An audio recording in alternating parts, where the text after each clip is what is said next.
Hello, my name is Michael O'Keefe, aka The Movie Wizard. If you enjoy this interview and want to hear more top-notch film industry conversations, please press the thumbs up, subscribe to this channel, and hit the bell to stay in the know. Hello, Rodrigo Plá. What is the best reason to watch The Other Time? Well, hard to say. No, Yeah. I think we try to approach to a contemporary subject as it is the excess of medications and the diagnosis of ADHD. Yes, a Right. controversial diagnosis. I think it's a subject which talk more about it, and we do it through the relationship of a single mother and a complicated kid, and it's like an intimate portrait that I think it's worth it. Can I say? Yeah, okay, so yeah, the mother basically is like, I'm not putting my kid on that. And then she basically loses everything. She basically what? Well, there's a lot of consequences. There's a lot of fallout. Yes, experiences. yes, of course. Because as soon as his son is diagnosed with this condition, ADHD, she doesn't know too much about it, and she follows the suggestion of the school, and she starts medicating him. But then a strange accident happens, and she starts to realize about the possible side effects. So she starts to change. So in a way, what we see in the movie is like the change of their relationships and what's her perspective on this kind of treatment. Yes, that will change through the picture. Yeah. Okay. So, did you enjoy working with your actors? That was wonderful. I think it's one of the most amazing process I had because they are natural actors. The two main actors were both born in the El Paso, Texas.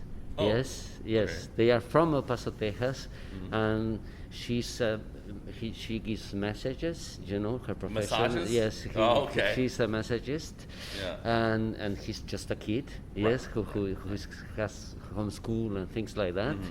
So in a way, it was wonderful working with them. It took me like at least 6 months of workshops to find all the people because no one in the film is like a professional actor.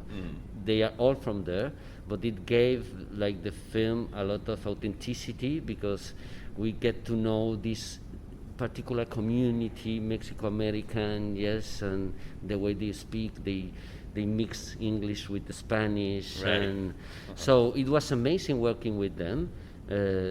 We did several workshops with kids, and in a way, I trained them to act.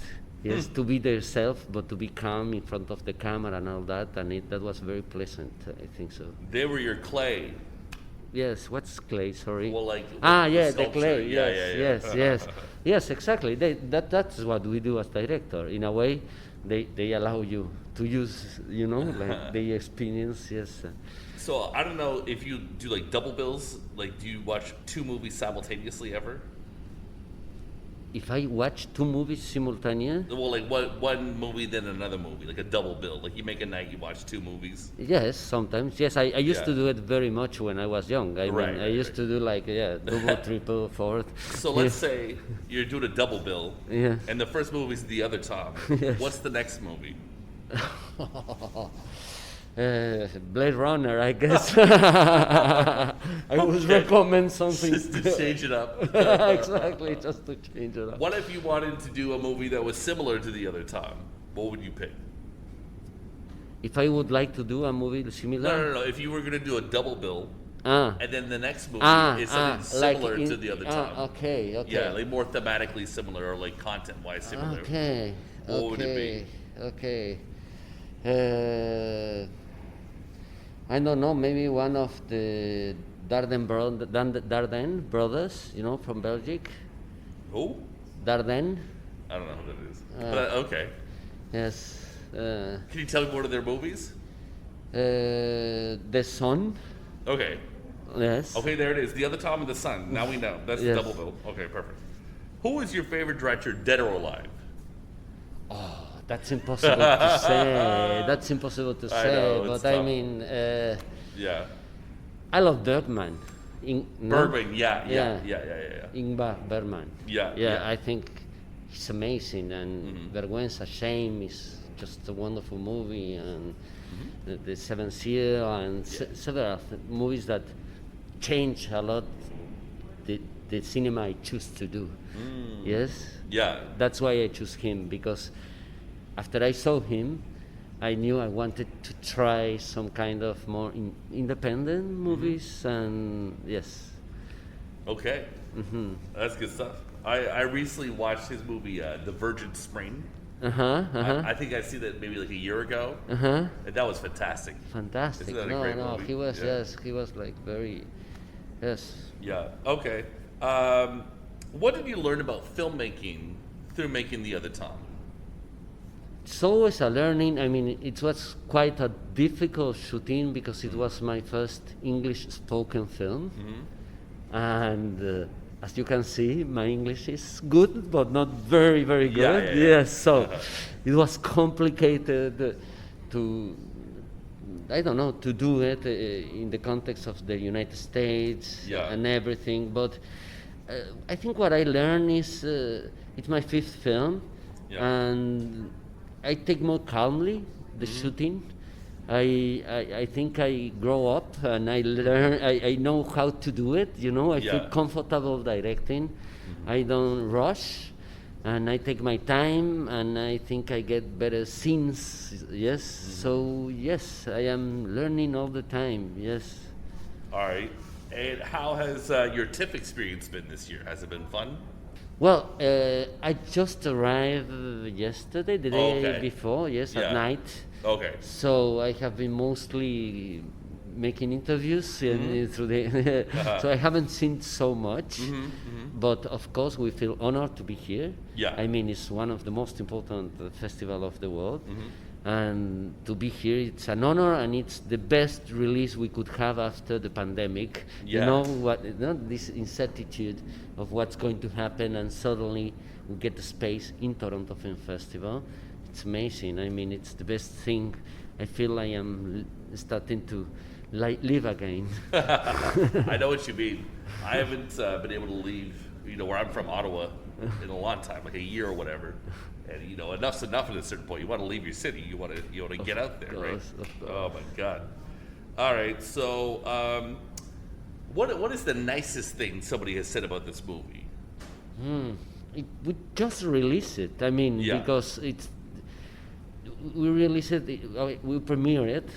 In Venice Film Festival. Oh, okay. So it was like 1 week ago, and I have been traveling a lot, so I haven't read a lot yet. Okay. I mean, she is sending us the reviews, but I haven't concentrated on them because I am still on it. Yes. I understand. Oh, okay. Well, what can I say? I don't know. It's a nice movie. It's like I felt like it was. I always like when there's something a little morally ambiguous. Like you have to think a little bit. Exactly. Is she right or is she wrong? This is something we always try to do in our films. I mean, I also like the films with an ethical disjunctive, you say, yes, with an ethical problem where a character has to decide what to do, yes? That's why, yes, we like to put our character in front of decisions, and she has to take one or another path, and we especially like the characters that makes mistakes. You're right. Because it's like people, when you, everybody's making mistakes all the time. Yeah. So she makes mistakes all the time, growing the kid, and so this let you as an audience to get closer to them, and to try to understand and to speculate on what would you do. It's like, no, don't do that, please, no. Usually it's always such clear, perspectives in cinema. I love like Rashomon. Okay. For example, come on. Beautiful, yes. And it's kind of like the same spirit in that way, where you had to think a little bit, or maybe things aren't so clear, or maybe you come out of the movie and you feel differently about something. Exactly. Yeah. For us, it's very important to leave a lot of things outside of the frame. Yeah. Yes, so you can imagine and you can speculate. Yes, and also in the narrative construction, we make like sudden ellipses that are a little bit confusing sometimes, but it leads you as an audience to be very sharp and to be on it and try to understand what's going on, you know. Yeah. Yeah, it's, yes, I think I like that kind of movies, so I try to do it with our movies. So, would you say there is a message though in the movie besides like beyond what we were talking about, or do you have what is your perspective at least on the material, or do you not want to give it? No. What I think is what we believe, Yeah. or what we try with Laura, the co-director and co-writer, and my partner in life. It's not to give messages, you know, because messages is simplifying things in a way. Yeah. I mean, if we are lucky, the film can approach and make questions to several items. You know, motherhood, you say, like being mother, what being mother and being a son means, about medication, about the state. What's, you know, like the private and the how far the state can go into lives of people, you know. So several items that are on the film. So what we want is, in a way, to live like a question, and yes, and to show that any person is more complex than it seems to be. Yeah. It's not. It's too easy to tag people and to say, you are black, you are homosexual, you are tall, you are bipolar, you are ADHD. There are several things, plus that cross over us and conforms us, yes? And that's why what we want the audience to go out and say, yes, reality is much more than complex, and question themselves about it, yes? I like that. How did you find the novel? It's not like that. Oh. Laura, no. It's based on a novel, though, right? No, it's not based on the novel. No. It was written by Laura and me, but Laura is a novelist. And at the same time, as we were writing the script, she was writing the novel. Okay, but the novel... I understand now. So we finished the script, she finished the novel, but the novel got publicated first because it's a novel and it was faster, the process. But yes, even the novel and the story, yes, they are the same in a way, but with different things, you know, and approach. So if people like the movie and they want to read the book, yes, what's it like? How's the book different, or what does it add at least? I guess it's more like prose and, you know, psychological insight in a sense. See, exactly. It's the point of view. You are always in her head, yes. Yeah. And so you can understand several things that maybe the picture it's more open, yes, because you don't explain, or you don't have a voiceover or something like that to explain it in the picture. The book, you can read it and understand different things, yes. Okay. Well, I want to thank you very much for your time. And one more question. What do you have planned after the release of this movie? Well, I mean, we keep preparing other projects. Yeah. There's a project named What's in the Air. Ooh. It's around a radio, and it talks about the limits of humor. Okay. And, yes, misogyny and limits of humor. So yes, we are.